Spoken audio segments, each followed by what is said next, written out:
mga ka-farmers.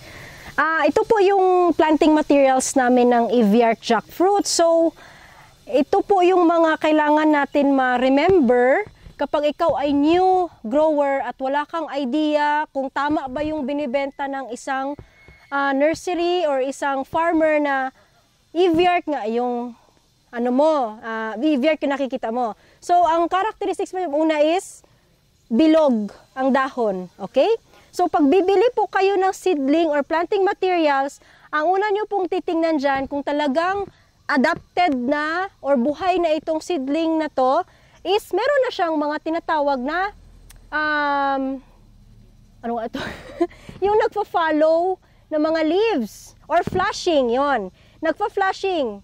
Ibig sabihin po, naka-adapt na itong stem doon sa kanyang seed bag at ready na talaga siya, independent na siya, hindi na siya kailangan nandoon sa mother tree.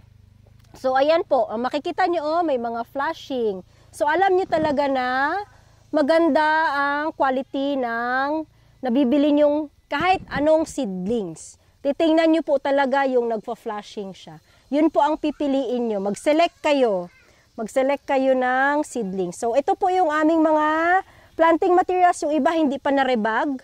So, ito po ay naka-reserve na actually. Pero yung pagkuha kasi is tingi-tingi. Like 200 or 250 every 3 months. Kasi po, yung mga growers nito ay OFW.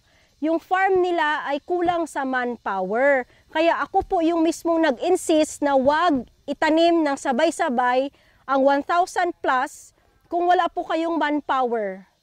Kung ganyan po na wala kayong manpower, tingi-tingi lang yung kaya lang i-manage ng 2 or 3 caretaker po. Yun po siya mga ka-farmers. Ingat sa pagbili ng authentic na mga planting materials.